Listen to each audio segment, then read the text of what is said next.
Anda menyaksikan Kompas Bisnis Saudara bersama saya Yan Rahman. Saudara Menteri Keuangan Purbaya Yudi Sadewa optimistis indeks harga saham gabungan atau IHSG akan menembus level 9.000 pada akhir tahun 2025 atau tahun ini. Bukan hanya itu, ia juga memprediksi dalam 10 tahun ke depan IHSG bisa mencapai 32.000.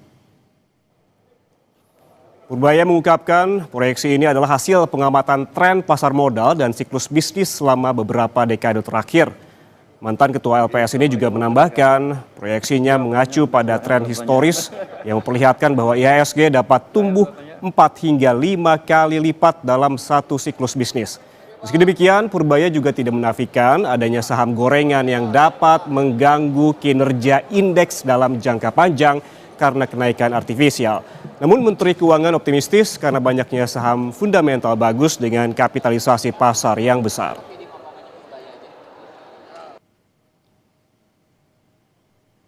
Coba lihat IHSG, kan waktu itu dibilang akan hancur.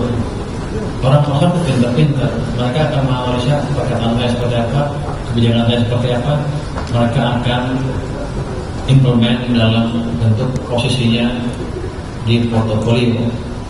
Memang di sini ada saham gorengan ada kan, tapi yang fundamental kan banyak yang besar-besar. Makanya indeks bisa naik ke atas. Tulisannya gimana, indeks to the moon saya bilang. Itu menciptakan optimisme juga. Harga tahun ini berapa? 9.000. 10 tahun lagi ke depan berapa? 32.000. Orang bilang saya bohong ngomong sembarangan. Tapi itu berdasarkan dari pengalaman 30 tahun, 20 tahun terakhir, 25 tahun terakhir. Dimulai awal siklus bisnis sampai di belakang, di akhir siklus bisnis, kemudian sekitar 4 sampai 5 kali. Terjadi seperti itu terus. Jadi saya pikir behavioral system nggak berubah, kira-kira segitu. Jadi saya tempat-tempat manggis bukan petapa, bukan. Itu hitungan ekonomi yang ada persamaan matematiknya. Ya, meski demikian, sejak Purbaya dilantik menjadi Menteri Keuangan, IHSG terpantau volatil atau naik turun. Lalu apakah bisa tercapai target level IHSG sentuh 9.000 pada akhir tahun ini? Kita lihat data berikut ini, saudara. Di mana ada pada penutupan bursa Jumat 4 September tahun 2025, kurang dari sepekan dari pelantikan Purbaya, IHSG berada di level 7.800 dan 7.766 maksud saya di 8 September yang sebelah kiri Anda. Di mana pada hari pelantikan di 8 September pasar saham justru merespons negatif turun ke level 7.766 dan juga tepat setelah 1 bulan pelantikan Purbaya, kondisi berbalik di mana IHSG rebound di level 8.166 di 8 Oktober tahun ini atau naik 5,1%. Bahkan saudara ini menyentuh level tertinggi sepanjang masa yaitu 8.257 pada 10 Oktober. Dan kemudian penopangnya adalah saham-saham konglomerat, utamanya milik Prayogo Pangestu. IHSG kembali menyentuh rekor tertinggi pada 23 Oktober di level 8.274. Kemudian pada penutupan bursa Jumat pekan lalu, IHSG turun tipis ke level 8.163. Lalu sebetulnya saudara ini seberapa besar pengaruh emiten-emiten milik Prayogo Pangestu terhadap naik turunnya IHSG selama sebulan terakhir? Kita lihat data selanjutnya. Nah, ini dia.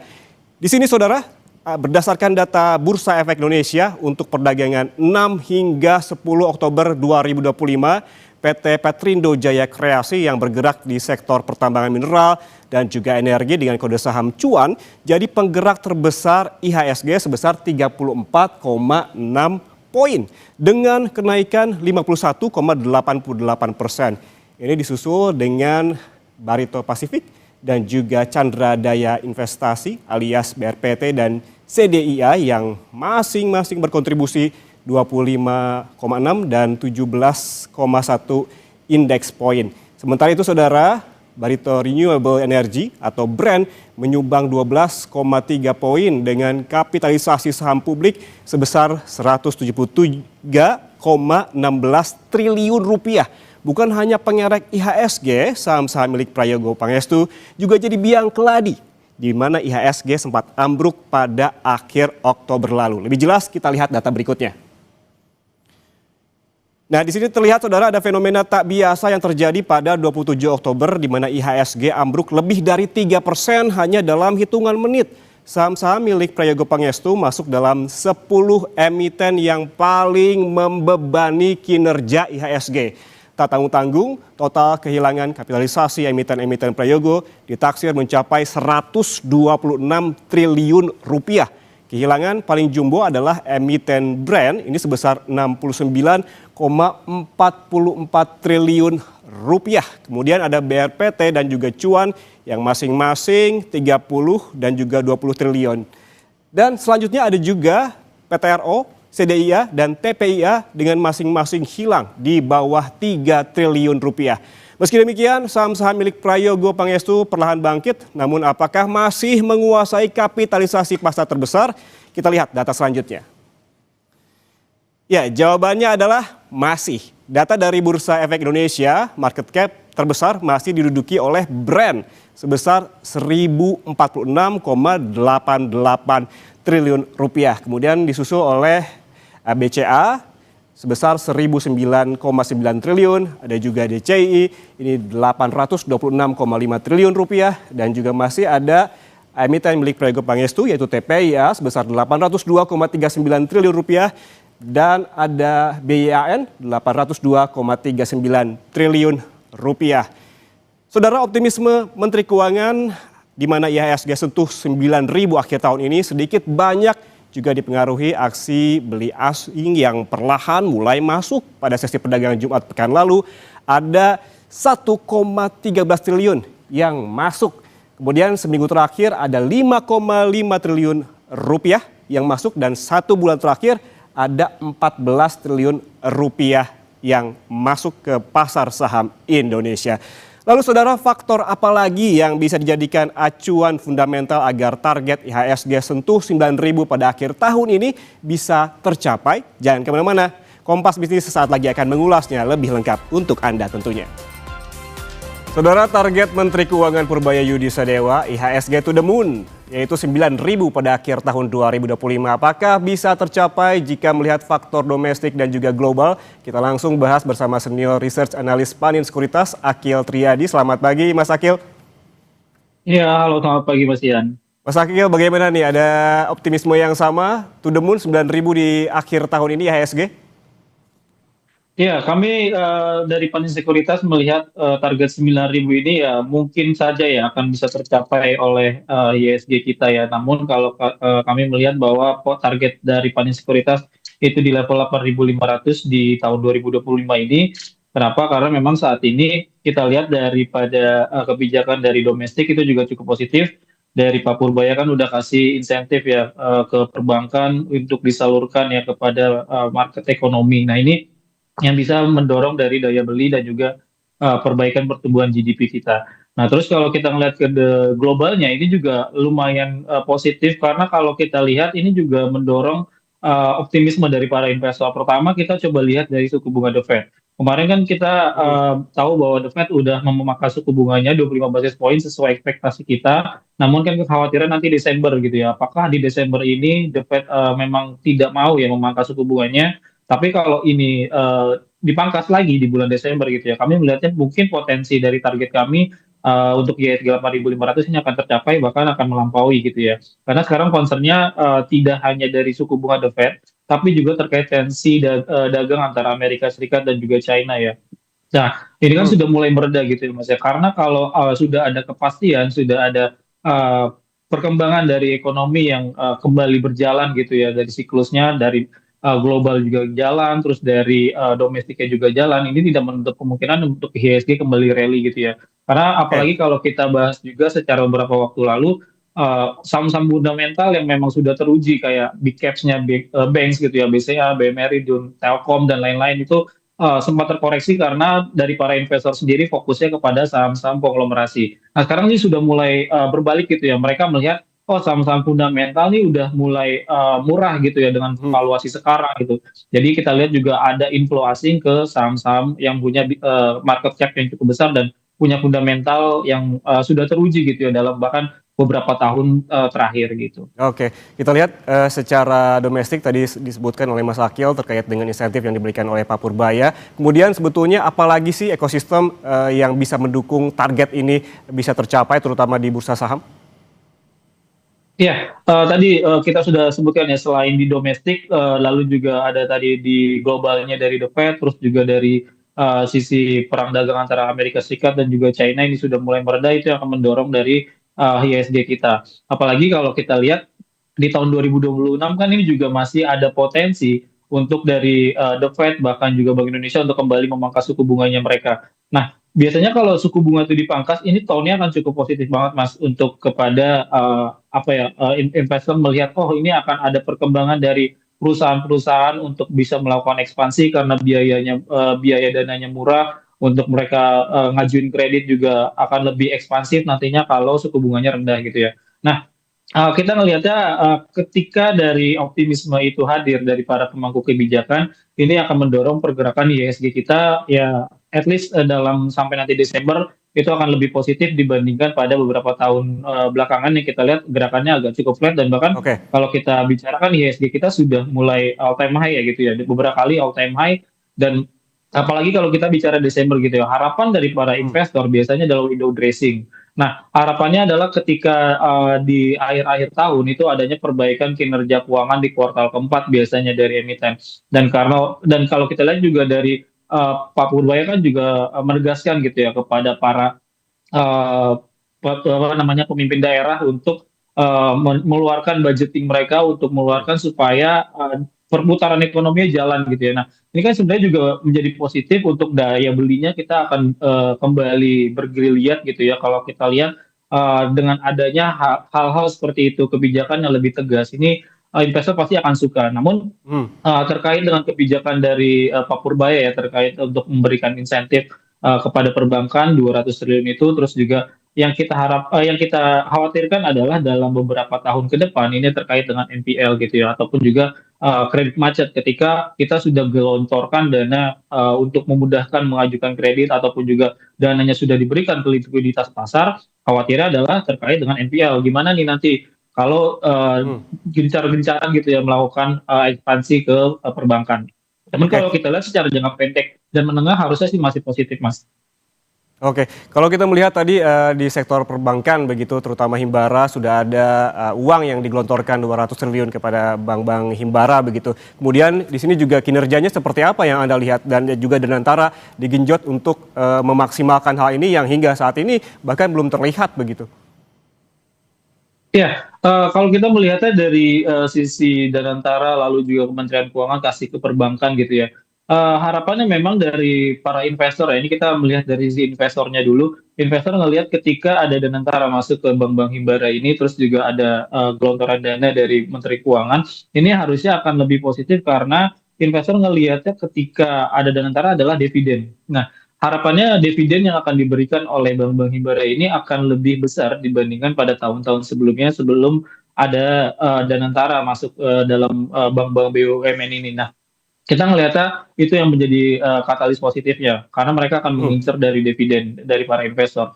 Terus kedua harapannya dengan adanya Pak Purba yang ngasih insentif seperti ini untuk pengajuan ataupun juga pertumbuhan kredit ini akan lebih positif dibandingkan dari ekspektasi pasar gitu ya. Kalau kita lihat ekspektasinya kan karena adanya perlambatan daya beli, perlambatan ekonomi, ekspektasinya adalah untuk pertumbuhan kredit itu hanya di sekitar 5-7% gitu ya. Nah, kalau ini agak cukup agresif gitu, sampai dengan kuartal 4 kan bahkan Pak Purbay sudah mewanti-wanti ya, pokoknya sampai kuartal keempat ataupun akhir tahun ini harus disalurkan seluruh dananya baik itu yang dia tegaskan kepada bank-bank himbara ataupun kepada kepala-kepala daerah. Nah, ini yang kita lihat bahwa itu akan menjadi investor akan positif melihatnya dan dia akan optimis ya melihat Oke. pertumbuhan ekonomi. GDP kan dari mereka juga bilang akan lebih di atas 5% gitu ya dan kita ngelihat itu juga possible banget ketika dari para pemangku kebijakan cukup positif untuk ke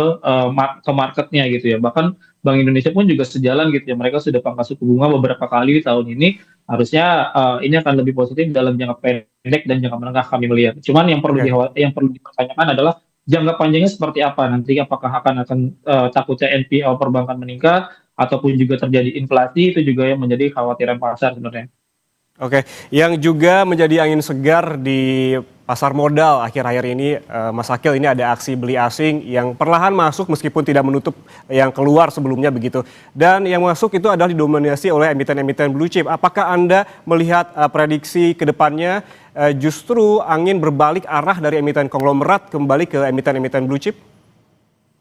Ya, kami melihat dalam jangka pendek ini ya, seperti yang kita sudah sempat bahas, Mas Ian, bahwa dalam jangka pendek dengan kebijakan dari domestik, Pak Purbaya dan juga Bank Indonesia, harusnya inflow asing lebih kepada saham-saham yang blue chip ya, kepada misalnya kayak BCA, BMRI, BRI, BNI, terus juga kalau sektor lainnya misalnya kayak Telkom, kayak Astra gitu.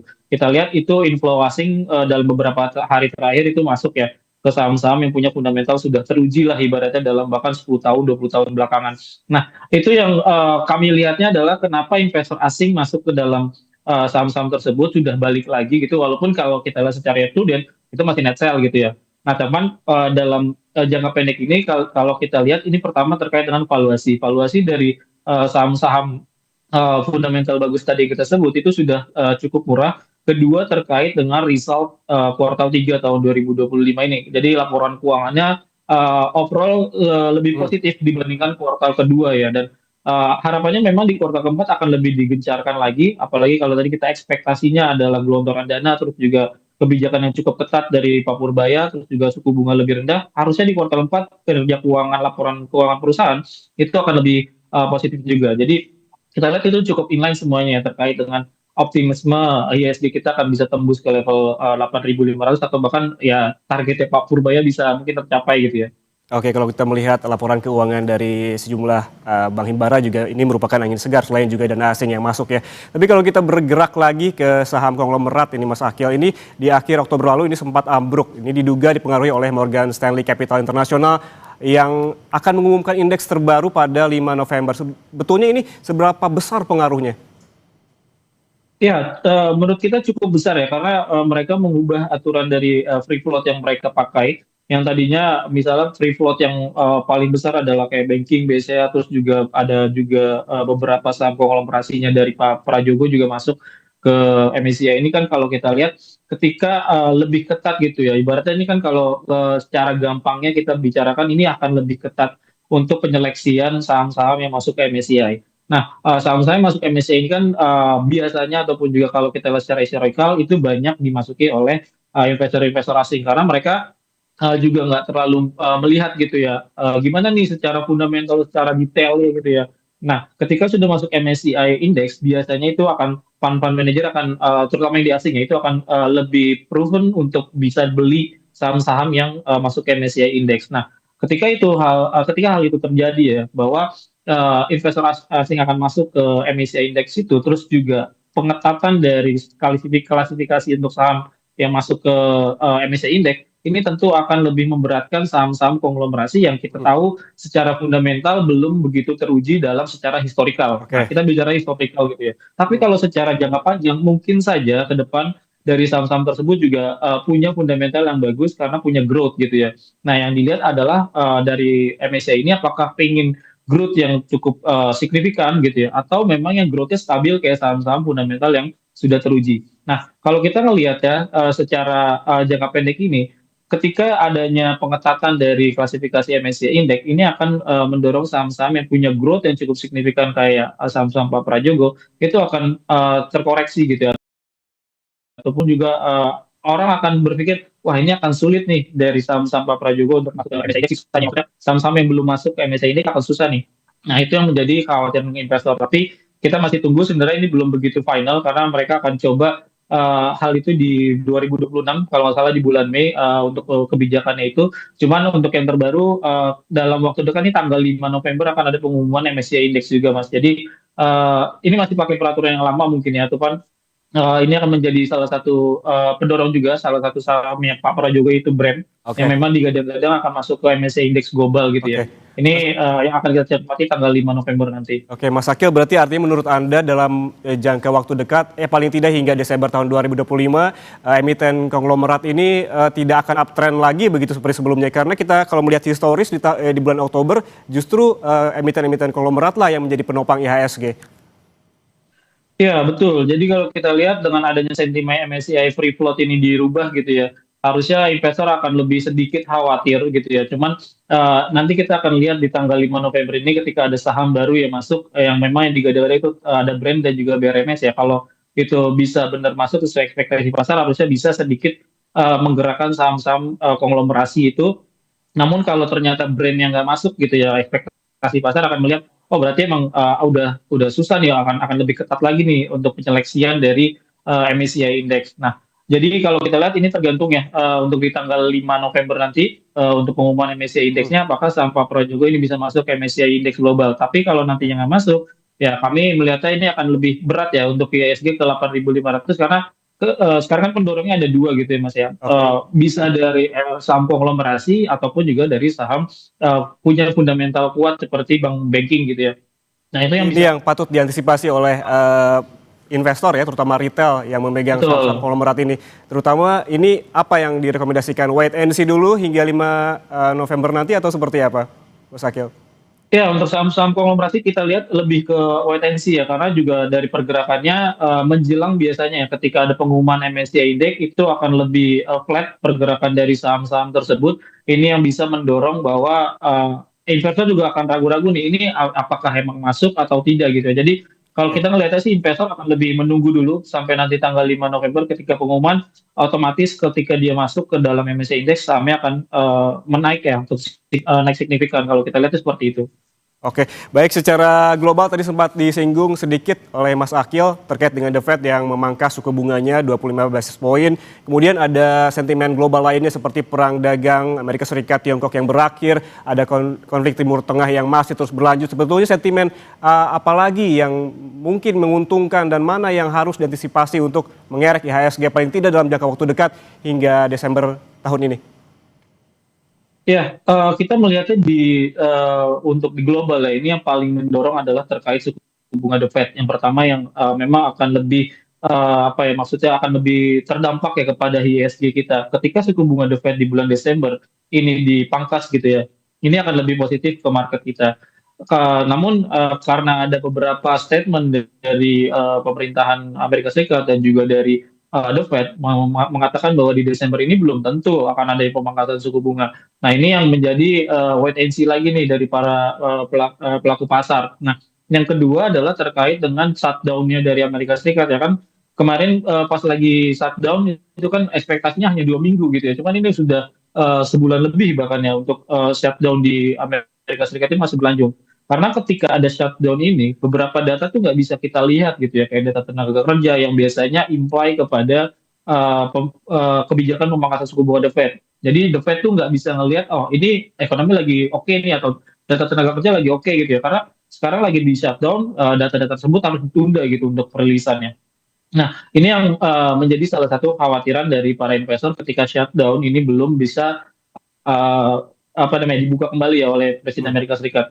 Nah, yang ketiga adalah terkait dengan perang dagang antara Amerika Serikat dan juga China. Kita tahu hari ini sudah mereda. Cuman kalau kita secara historikal kita lihat kan Presiden Trump ini lebih apa ya moodnya tuh agak swing gitu ya. Kita lihat kadang bikin tarif tiba-tiba ya waktu Oke. zaman libur Lebaran tiba-tiba market crash gitu ya. Nah, ini yang menjadi khawatiran investor kita ya. Karena pernyataan-pernyataan dari Presiden Donald Trump terkadang akan membuat shock ya kepada market kita juga ya, itu akan terdampak. Nah, cuman beberapa waktu ke depan dia bahkan sampai saat ini sudah mulai mereda gitu tonnya. Jadi itu yang menjadi ketidakpastian semakin tinggi ketika pernyataan-pernyataan dari pemangku kebijakan apalagi elit-elit global itu akan menjadi salah satu yang menjadi investor khawatir untuk masuk apakah ini sudah waktunya masuk, apakah ini sudah aman, itu yang menjadi pertanyaan ya daripada investor. Karena kalau kita lihat flow-nya seperti itu.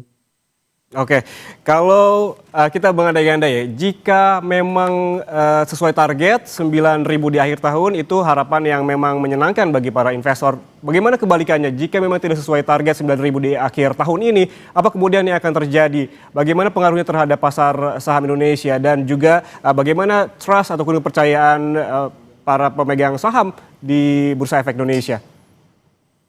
Ya, biasanya ketika dari Menteri Keuangan ataupun juga dari ekonom gitu ya menyatakan untuk target ISG ataupun juga target GDP atau target inflasi gitu ya, ketika sudah tidak tercapai target, biasanya market akan pesimistis dulu gitu ya. Kan biasanya bicaranya mana nih kok nggak sampai ke 9.000 gitu ya. Nah, nanti akan ada reason-reason yang akan dijelaskan oleh yang membuat target tersebut.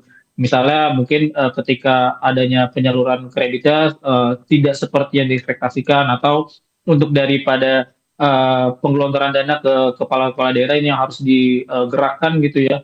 Ini tidak sesuai dengan ekspektasi. Jadi banyak reason-reason yang bisa diberikan kepada para investor supaya agar tetap tenang. Nah, itu yang akan dilakukan oleh apa namanya pemberi target ya ataupun juga pemberi ekspektasi. Nah, ini yang kami lihat seharusnya daripada Menteri Keuangan juga akan lebih memaintain ya apa yang akan disampaikan oleh kepada pelaku pasar karena itu juga akan menenangkan dari pelaku pasar. Jadi kalau pelaku pasar juga tenang, terus juga ada optimisme, harusnya itu juga akan mendorong mereka untuk bisa masuk ke saham-saham yang memang mereka pilih gitu ya. Apalagi kalau kita lihat dengan valuasi saham yang dari saham-saham fundamental saat ini sudah cukup murah, ini akan bisa mereka masuk ke chip in ke saham-saham tersebut.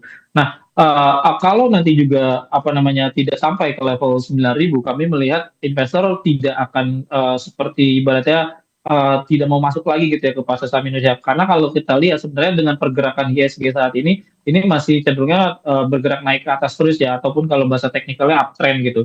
Nah, ini kalau kita lihat adalah sebuah optimisme dari para investor dalam waktu bahkan 2-3 bulan terakhir ini untuk market yang koreksi secara signifikan kami melihat itu hal yang wajar karena dari marketnya juga cukup bullish untuk pada beberapa hari terakhir. Artinya memang ketika nanti tidak level 9.000 tercapai, hopefully di tahun 2026 itu possible banget untuk tercapai ketika ISG-nya sentuh ke level 8.500 seperti itu. Oke, kalau Anda lihat di akhir tahun 2025 ini sektor mana saja yang punya potensi besar untuk mengerek IHSG dan yang mana yang juga sektor mana yang juga bertahan? Ya, kami lihat pertama yang menarik adalah terkait saham perbankan ya. Jadi untuk di perbankan ini kan banyak beberapa bulan terakhir itu ditinggalkan oleh para investor karena fokusnya ke saham konglomerasi. Jadi perbankan cukup menarik untuk diperhatikan sampai nanti akhir tahun. Terus yang kedua adalah sektor consumer. Nah, consumer ini juga menarik nih Mas, karena dalam beberapa tahun terakhir ini juga tinggalkan gitu ya, karena berpikirnya adalah labanya mereka terus tergerus karena adanya kenaikan raw material, terus juga dari sisi demand-nya juga kurang bagus karena adanya daya beli yang turun. Ini yang menjadi penopang kenapa saham-saham consumer itu ditinggalkan. Nah, kami ngelihat di sini di kuartal ketiga ini laporan keuangannya saham-saham consumer ini cenderung positif gitu ya. Kayak misalnya kita bicara tentang Unilever, terus juga apalagi saham-saham rokok gitu ya, kayak Gudang Garam, MSW itu naik cukup signifikan dalam beberapa hari terakhir karena dari sisi kebijakan Menteri Keuangan kan dari apa namanya pandangan dari para investor ketika dari Menteri Keuangannya sudah berganti, ini akan lebih positif katanya gitu ya, ketika bukan Ibu Sri Mulyani, emiten rokok ini akan lebih bergeliat. Nah, itulah yang diekspektasikan pasar. Terus itu akan ternyata terimply gitu ya di kuartal ketiga pendapatan dari Gudang Garam dan juga HMSP ini naik cukup signifikan, bahkan secara harapan cukai rokok di tahun 2026 ini tidak akan dinaikkan, itu juga akan menaikkan dari laba bersih mereka. Nah, itu yang akan jadi cukup menarik tuh saham-saham konsumer yang tadinya ditinggalkan. Nah, terus untuk saham konglomerasi gimana? Saham konglomerasi kalau kita lihat ini masih wait and see ya terkait dengan keputusan dari MSCI Index terkait apa free float-nya mereka dan juga nanti di tanggal 5 November. Jadi kita sih harapannya di tahun ini ketika sampai ke 8.500-an itu dua faktor ya. Bisa dari saham-saham fundamental yang kuat itu kembali dilirik investor dan ditambah dengan dorongan dari saham konglomerasi itu bisa mendorong dari ISG mencapai level target kami. Oke, terakhir Mas Akil, kalau kita lihat selama 1 bulan lebih sejak pelantikan dari Pak Purbaya, Anda melihat ataupun menganalisa seperti apa IHSG, kita tahu volatilitasnya cukup tinggi, sempat ambruk, juga sempat all time high begitu hingga hari ini. Seperti apa pandangan dan juga analisis Anda? Iya, kalau kita lihat kenapa IHSG pas lagi Pak Purbaya dilantik gitu ya, karena ada investor yang berpandangan bahwa ini akan tidak stabil gitu ya, karena dari Menteri Keuangan yang kita tahu dalam beberapa periode presiden berganti masih terus Bu Sri Mulyani gitu ya, tiba-tiba diganti itu karena itu terjadi shock ya pada pergantian kabinet ataupun juga pergantian Menteri Keuangan kemarin. Nah, cuman hebatnya adalah dengan adanya pergantian itu, Pak Purbaya ini memberikan statement-statement yang cukup optimis yang lebih pro kepada growth gitu ya, pertumbuhan yang signifikan, target 8% bahkan dia canangkan juga di beberapa tahun mendatang, dan target tahun ini pun juga cukup optimis ya menurut kita, ada di level di atas level 5% itu lumayan optimis dari Pak Purbaya. Jadi kita lihat dengan optimisme itu tinggal kita melihat apakah real yang diekspektasikan oleh Menteri Keuangan kita yang baru. Kalau itu memang inline ya dengan apa yang diekspektasikan oleh Pak Purbaya, harusnya market juga akan senang gitu. GDP-nya oke, inflasi terjaga, rupiah kita juga terjaga, harusnya dari sisi market akan happy gitu. Nah, karena memang yang digembor-gemborkan oleh Menteri Pak Purbaya juga sebenarnya juga positif gitu ya, pro growth gitu. Orang juga suka dengan adanya growth yang misalnya double digit ataupun juga penguatan dari harga sahamnya juga signifikan gitu. Ini investor juga akan suka karena dibanding dia taruh dananya di yang lebih fixed income gitu, yang lebih mungkin levelnya 6% sampai 7% yieldnya, kenapa enggak saya taruh di saham gitu ya, karena posisi dari ekonominya juga akan potensi untuk bertumbuh lebih dari ekspektasi. Jadi kita melihatnya selama sebulan terakhir memang cukup volatile karena tadi ya, pertama terkait dengan pergantian Bu Sri Mulyani shock gitu ya, terus Pak Purbaya memperbaikinya dengan statement-statement yang lebih banyak pertumbuhan yang akan dicapai gitu ya. Oke, optimisme tetap ada dan juga target 9.000 IHSG di akhir tahun ini juga ya kurang lebih masih memungkinkan untuk dicapai dengan beragam faktor-faktor, tentunya sentimen-sentimen yang juga mendukung di dalam Bursa Efek Indonesia. Terima kasih atas waktunya bersama kami di Kompas Bisnis, analis Panin Sekuritas Akil Triadi. Sehat selalu. Terima kasih Mas Ian.